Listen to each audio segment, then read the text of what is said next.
What's going on, guys? Today I got three different New York Rangers mock rosters that I want to take a look at. I think the Rangers are a team that kind of have a big offseason ahead of them based off their disappointing finish this past season. So I just want to take a look at some moves that they could make to maybe bring their team back to the playoffs and back into a contending spot. So yeah, let's dive right into it. So this first lineup, simple but difficult.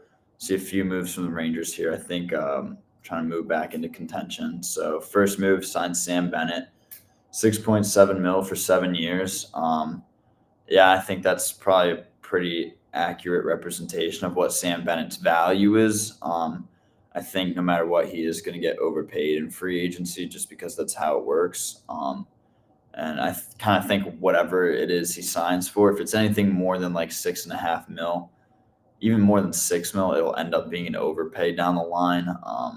So especially if you commit to him long term like this. So I think signing this deal, if you're the Rangers, kind of maybe puts you into some cap trouble a few years down the line when he's not playing up to that contract. But also, you never know. Maybe he keeps the same level that he's at right now throughout the whole thing, and then it's a steal of a deal. So that would be interesting to see if this were to happen. Next, Drew Hellison, 900K for 2 years, defenseman from the Ducks. So it looks like, yeah, down here they traded for him and then sign him. We'll dive into the trade a little bit after I look over all these signings. Next signing, 4.6 mil for 3 years for Keandre Miller. I think that's a pretty fair deal based on his value and his upside.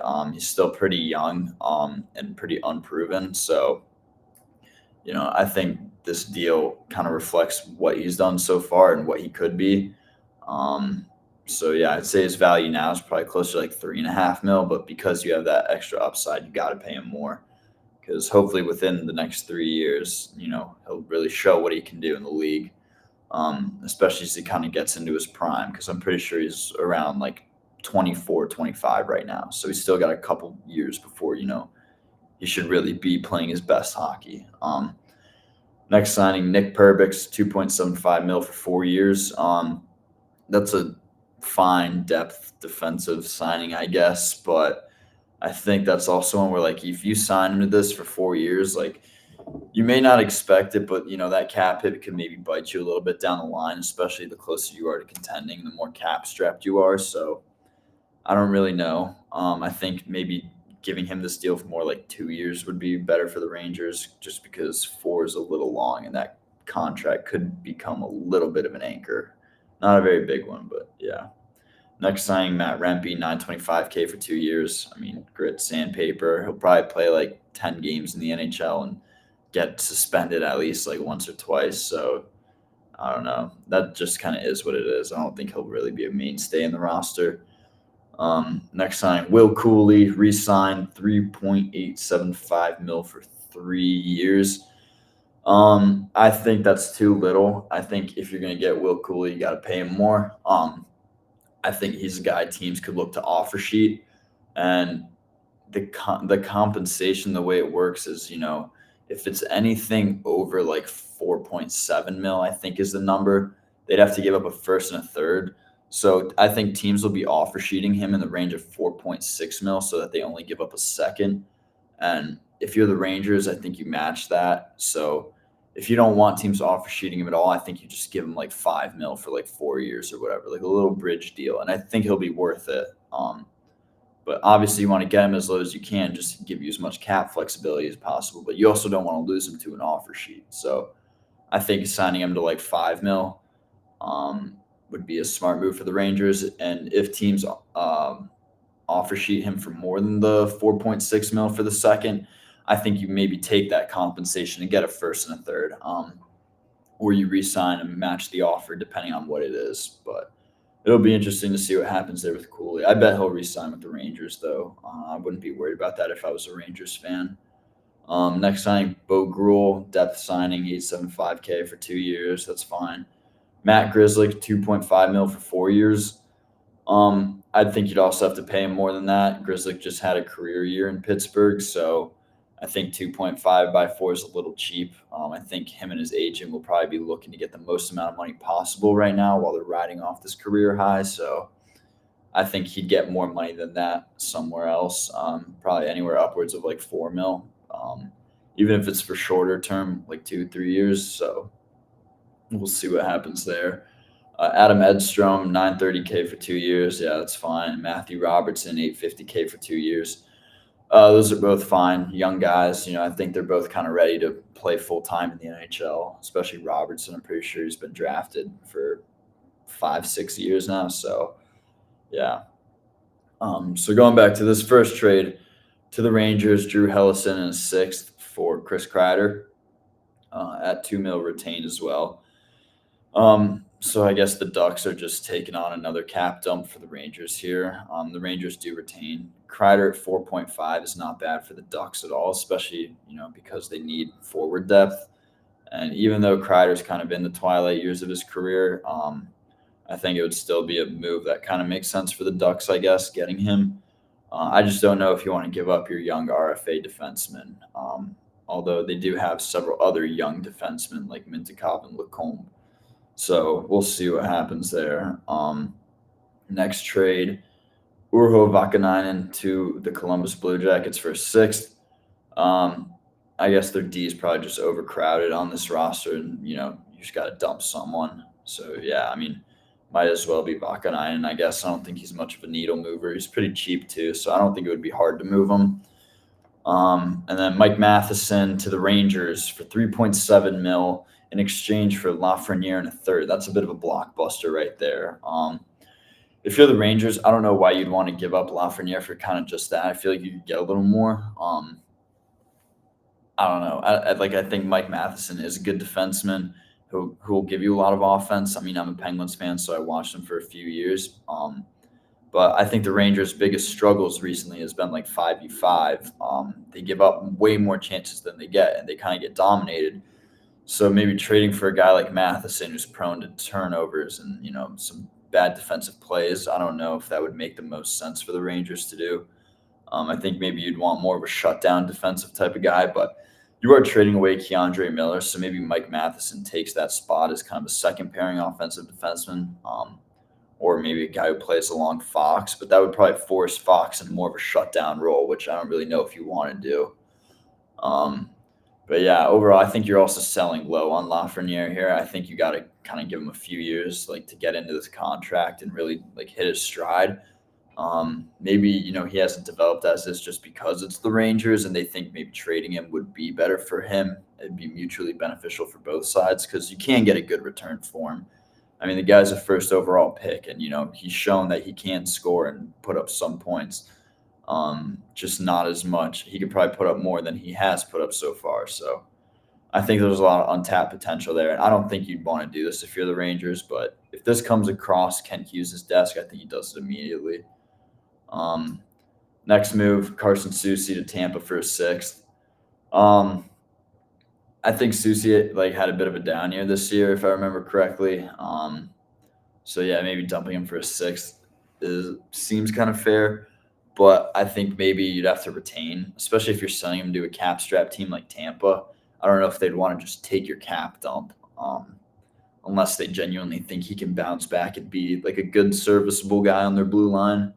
But yeah, we'll see what the Rangers do with Soucy this offseason. And the final trade, Alex Tuch to the Rangers in exchange for Keandre Miller, Brennan Othmann in a fifth. I think in terms of pure value, I think this is pretty close. I think if you're the Rangers, you probably have to give up a second instead of a fifth, but it's pretty close overall.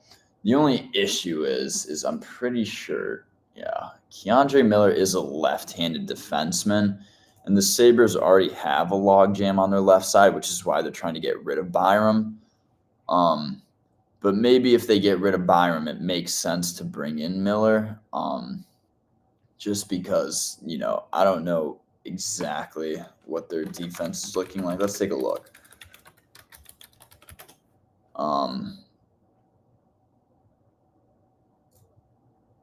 So on the left side, they have Darlene, Byram, Power. Say they trade Byram, all right, and then you get Keandre Miller. What, you're going to trade away Alex Tuch just to slot Keandre Miller on your third pair? I mean, that doesn't really make a whole lot of sense to me. I think if you're Buffalo, you'd rather get a right-handed defenseman in this trade. Um, you also get a good prospect in Brennan Othman, but the Sabres have a lot of good young wingers already, so I don't know if another one is what you're looking for. So I say no deal here. I don't think Buffalo does this trade. Um, but the pure value, I think, is close just because of the potential that Othman has, and Keandre Miller's still young, and also has upside. I just don't think it makes sense for Buffalo because their left side is already log jammed. Um, but yeah. So what this roster would end up looking like, he's got Will Cooley, JT Miller, Mika Zibanejad on the first line. It's a good line. I think you need a bounce back year out of Zibanejad for sure. If you want this team to be very competitive. So yeah, second line, Panarin, Trocheck, Tuck. I mean, if that Tuck trade were to go through, sure, this is a really good line, right? This could even be your first line. Almost have two first lines here. But I just don't think that trade happens. I don't think it makes sense for Buffalo.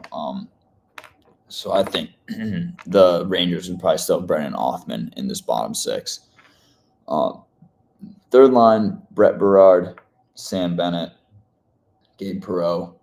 Berard, Perreault, even Edstrom and Rempe too. I mean, that's a very young bottom six with a lot of potential. But I also kind of think you need some more vets in there.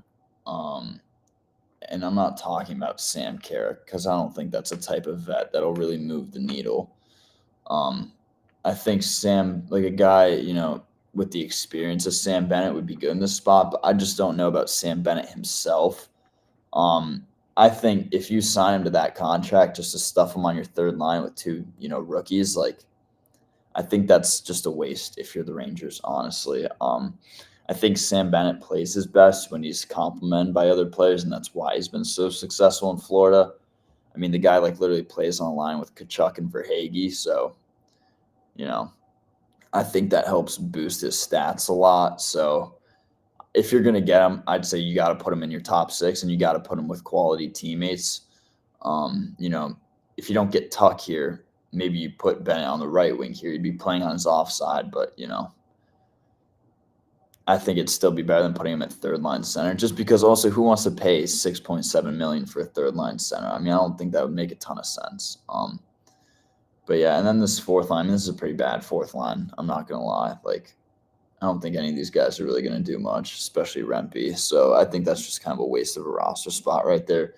Maybe you put Brodzinski in instead of him, but still, I don't think that's good enough either. But overall, this top six is really good. Even without Tuck, still a great top six. So yeah, I think as long as some of those guys have bounce back years, that this team will easily make the playoffs again. Looking at the defense, you got Matheson and Fox. I mean, I kind of talked about it earlier. I don't know if you want to put them on the same pair just because Matheson would kind of, he's a strictly offense kind of guy. And I mean, Fox can play both sides of the puck, but if you put him on a pair with Matheson, that forces him to play more defensively, which I don't really think you want to waste Fox like that because he's a guy who could already put up 70, 80, 90 points himself. So maybe putting him with a more two-way or defensive type of guy would be more beneficial for him, especially putting Matheson on the second pair. Then that spreads kind of where the offense comes from, because if you have Fox and someone and then you have Matheson and someone, that's two different defensemen who can support on the rush and on offense, which would be a dual threat for teams to have to deal with. Second pair, Grzelcyk and Borgen. I mean, Grzelcyk again, another really offensive defenseman type of guy. I think this defense could be a little bit of a liability just because that's a lot of offense there. But again, I mean, you also have shutdown defensemen in Perbix, Schneider, and Borgen, and Fox can play both sides. So maybe it's not that bad. But I do see a lot of potential for turnovers and bad defensive play. But you have Igor in net, and he has proven time and time again that he can bail this team out because he is that good. So, overall, I think this is a solid team. Again, Tuck move, I don't really think that would go through. I think you'd have to give more. honestly, maybe giving like Lafreniere for Tuck, like maybe 1-for-1 or something, if that's, if the Rangers were open to that, and if Buffalo was open to that too, maybe that's a move that could happen. But yeah, overall though, this is a good team. I think this team could easily be pretty competitive, especially if you make like another trade or two to bolster the bottom six. So yeah, on to the next roster. Let's see, we got NYR. So first move, extend Panarin. This wouldn't kick in until next season. 10.5 mil for 3 years. Panarin's like 33 right now, I'm pretty sure. So this deal would go till he's like 36 or 37. And I don't think he'll be in a $10.5 million player by then. I think he did show some regression this year, not a whole lot, but he did show some. So I think maybe something more in the realm of like 8 mil for 3 years would be kind of what you'd extend Panarin to.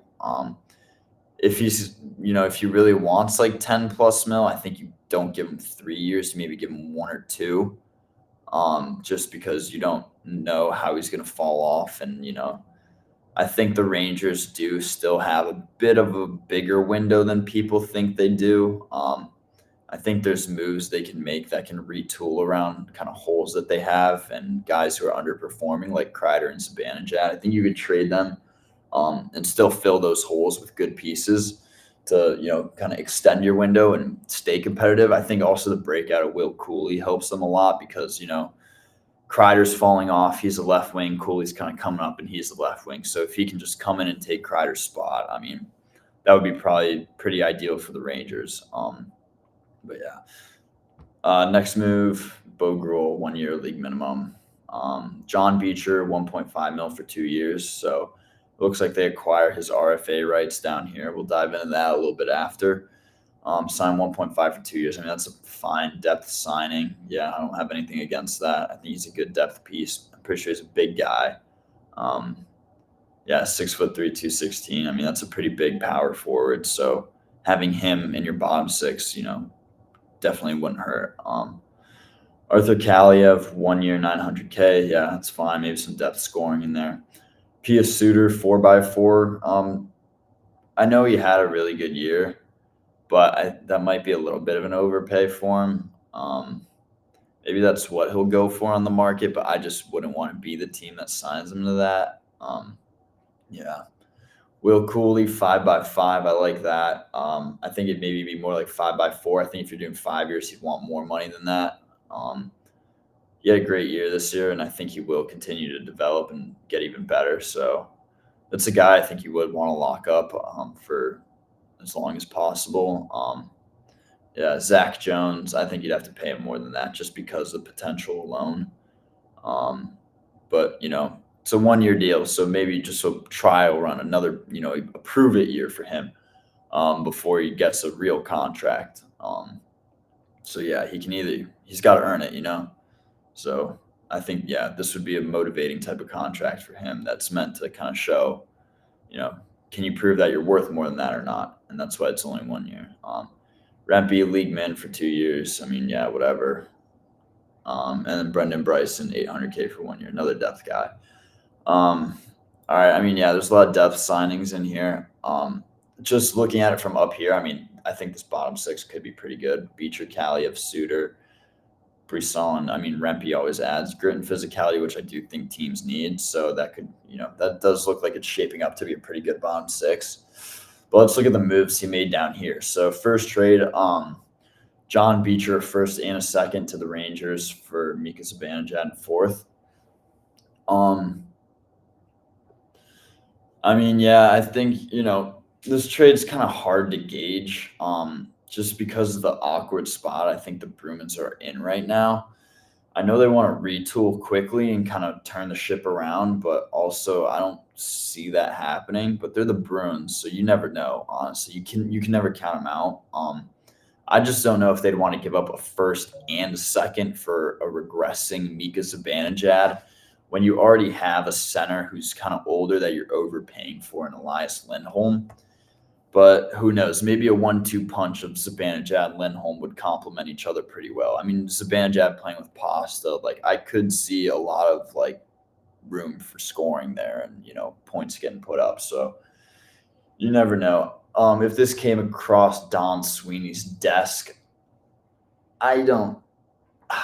It's really hard to say. I mean, I think he maybe would do it.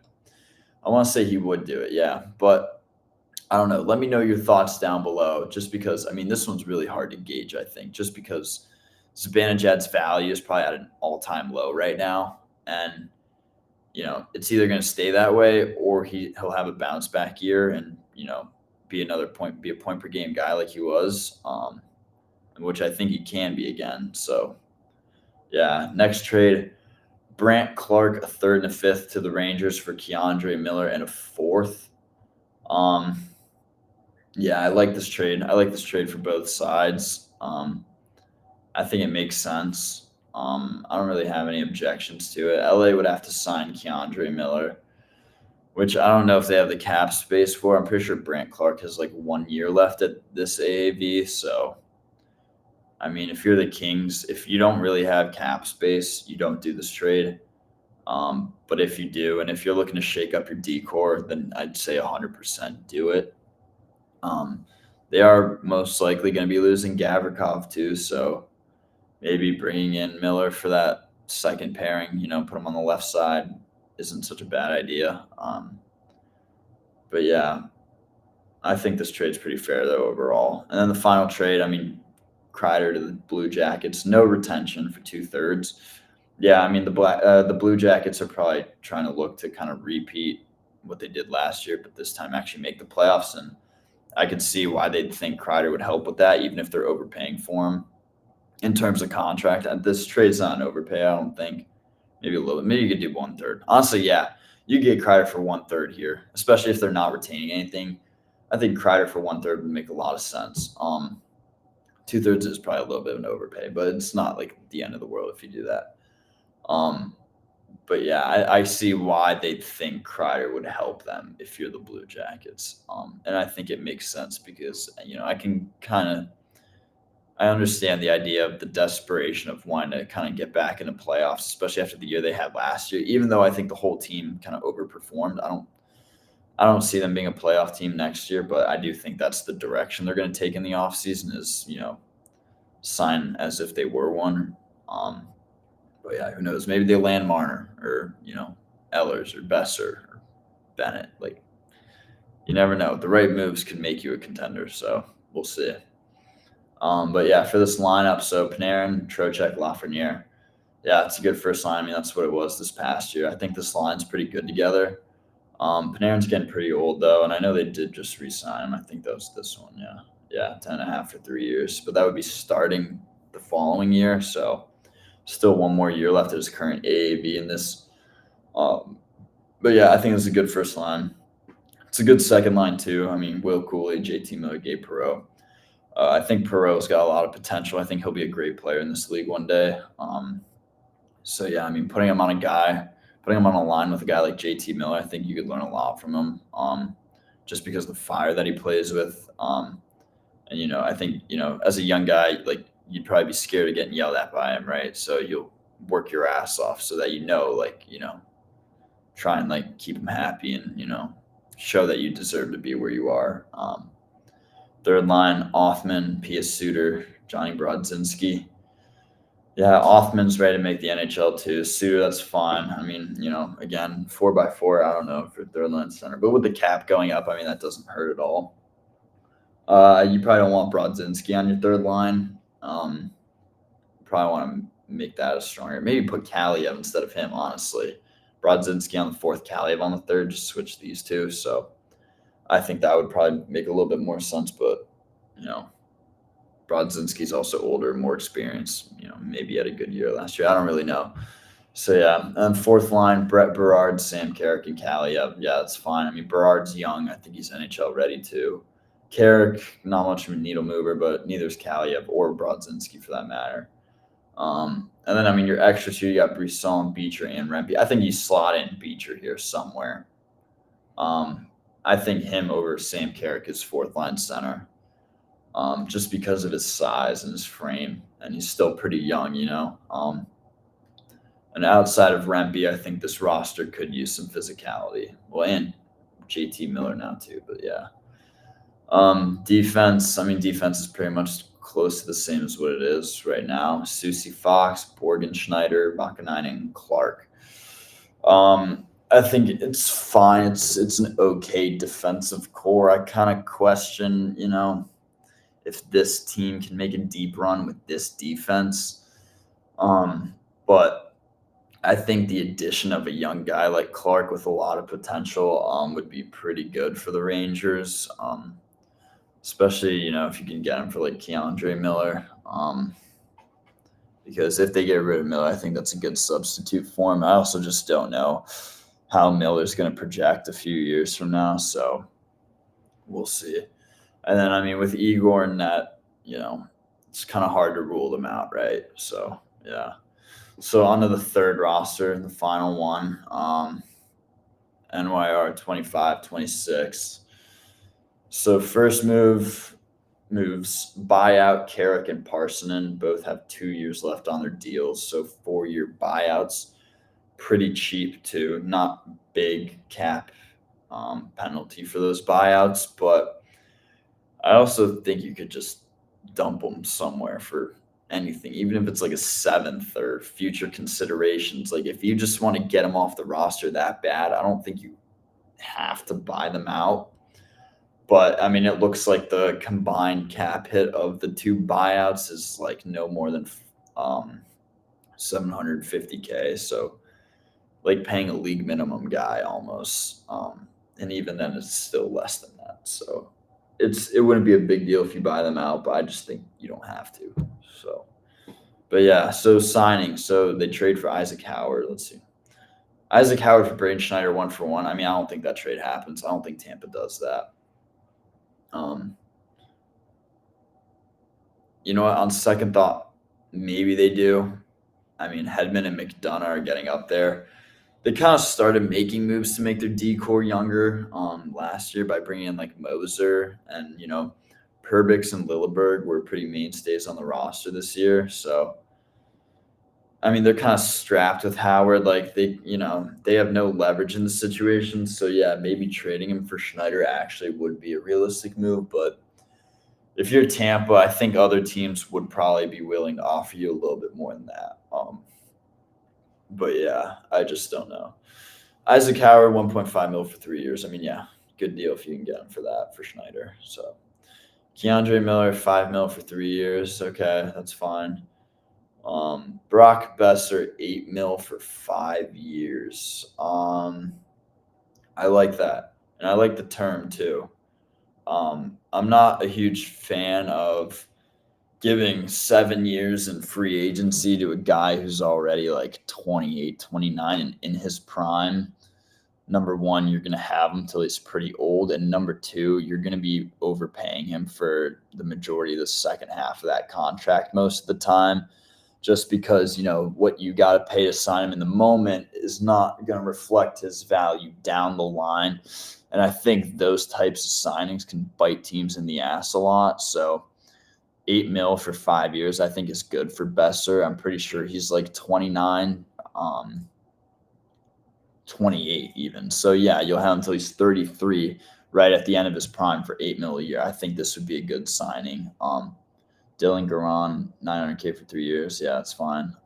Brian Dumoulin, 3.5 mil for 3 years. Dumoulin's old. I don't think you want to give him that much money for that long. I think if you give him 3.5, it'd be for like 1 year. I think he's regressed a little bit, and he's also like 33 now. So I just wouldn't want to give him that for 3 years if I was the Rangers. Maybe like 1 year though. Will Cooley, 3.5 mil for 3 years. I mean, I talked about in the other roster, you got to pay him more than like 4.7, just to avoid losing him to an offer sheet. I mean, obviously you can match it if you want, because if you're the Rangers, what good is a second round pick going to do you? But still, I think he's going to ultimately end up with more than this. But yeah, we'll see. Next move, Rempe, 1 mil for 2 years.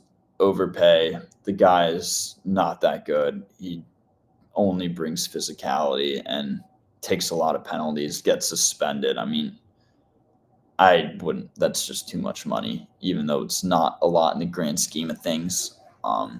I wouldn't want to even give him that extra $100,000 to $200,000 if I'm the Rangers, because he's just not worth it. Bowen Byram $5 million for 4 years. So let's see it. Trade Lafreniere for Byram 1-for-1. Yeah, that's very realistic. And I think the Sabres would also do that. I think that's good for both teams. Very interesting move there. Very, very interesting. Makes sense for both sides. But in terms of the signing, I think you'd have to pay Byram more than that. But he is also an RFA, so maybe he would do it. I just think something more in the realm of like 6.5 mil for like 5 years is realistic, you know. I just think this is a little bit too little. Bring back Patrick Kane, 5 mil for 2 years. I don't know why you'd really want to do that. I think the Rangers' top 6 is kind of good enough where you don't really need a Patrick Kane in there. And I wouldn't want to pay a third liner 5 mil personally. But the cap's going up, so maybe 5 mil is the new 3.5 mil. But yeah. And then Brock Nelson, God, 6 mil for 5 years. Why would you ever want to do that? I mean, this dude is old. He wasn't good for Colorado this past playoffs. I mean, I don't know. I don't think it really makes sense to do that. But I mean, let's see the rest of the trades he made here. Give Zibanejad for a second. I mean, okay, if you're the Rangers and you want to do that, okay, I guess, yeah. I don't really know if you could get a whole lot more than that in return for him right now, just because I think his value is at an all-time low. But you never know what happens. So next move, Susie for a 5th, cap dump, and then Kreider for a 2nd. So you were shedding salary on all 3 of these, on Zibanejad, Susie, and Kreider. These kind of seem like Vegas type of moves to me, where it's not that these guys are bad players. It's just you need money for cap space. So what you do is you just get rid of expendable pieces for way below market value. And it worked for Vegas. They won a cup doing that. But if you're the Rangers, I mean, you want to get rid of Mika Zibanejad to replace him with Brock Nelson. I know Zibanejad didn't have a good year, but I just don't think that'd make any sense. I mean, and you put Brock Nelson at third line center. Who wants to pay 6 mil for a third line center? I get getting rid of Zibanejad. I get it. You have Trocheck and Miller, but Brock Nelson, really? I don't know. Maybe I'm just overhating on the guy, but I don't. I'm not a big fan of that move. So your first line would look like Panarin, Trocheck, and Kaner. I mean, I guess reuniting Breadman with Kaner. Did it work last time? I think it was fine. If I remember correctly, in that series against the Devils, I think Kane was the only guy on the Rangers who showed up in the first round. And I don't know. He was fine in Detroit. I think 5 mil for 2 years is a little bit too much. Maybe 4 mil for 1 would be something more in the realm of what you'd want to go for if you're the Rangers. But either way, this is a solid first line. It's fine. Kane and Panarin are both pretty old though now. So yeah, Cooley, Miller, Besser. That'd be a pretty elite second line. That'd be scary. I think they could score a lot of goals, and then Besser and Miller reunited. They got probably some chemistry there from Vancouver. So I think this would be pretty scary for other teams. Third line, Howard, Nelson, Perreault. I mean, I guess I don't hate Nelson on this line. I think putting, an older, more experienced guy with the 2 young kind of hot shots wouldn't be the worst thing. I just don't think you'd want it to be Nelson at that AAV.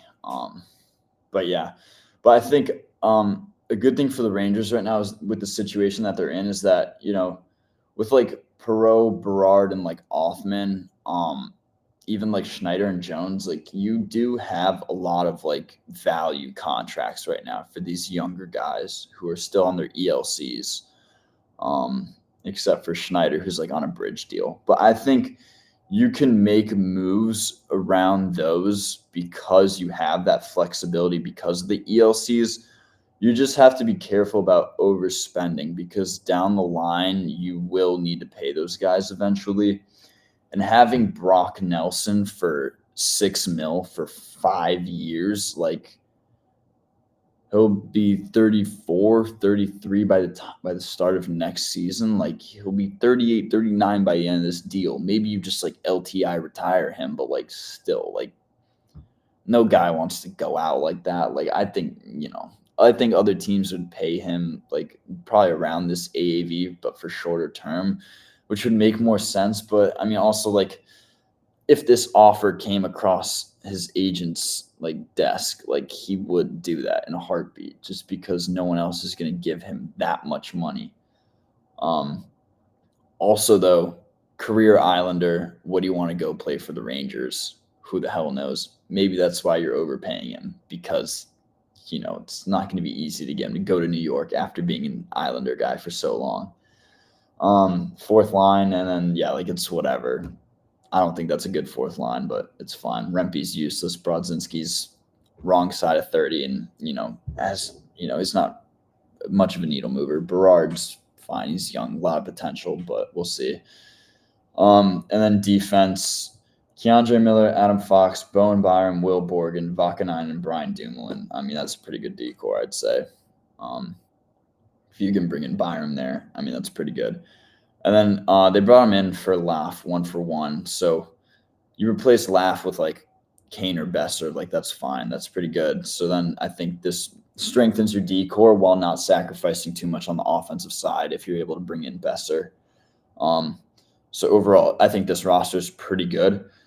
I think this one is still probably the best one out of the three, but again, there's just those concerns on D about is it too much of an offensive decor, but again, like you got Igor.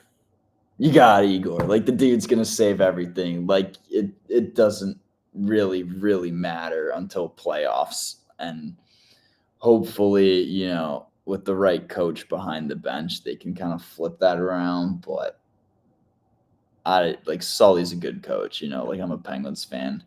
His last few years in Pittsburgh weren't great, but I think, also bringing back some of his old guys and Matheson and Grizzly. Like, Sully has his guys and he sticks to them. And Grizzly was one of those guys, and Matheson was too back in the day. So, yeah. But that's going to do it for today's video. Thank you for tuning in today. If there's any more teams you want to see me do videos for, like drop a comment down below. Let me know. So these videos will continue to keep coming. So I appreciate you guys tuning in, and I'll catch you in the next one. All right. Peace.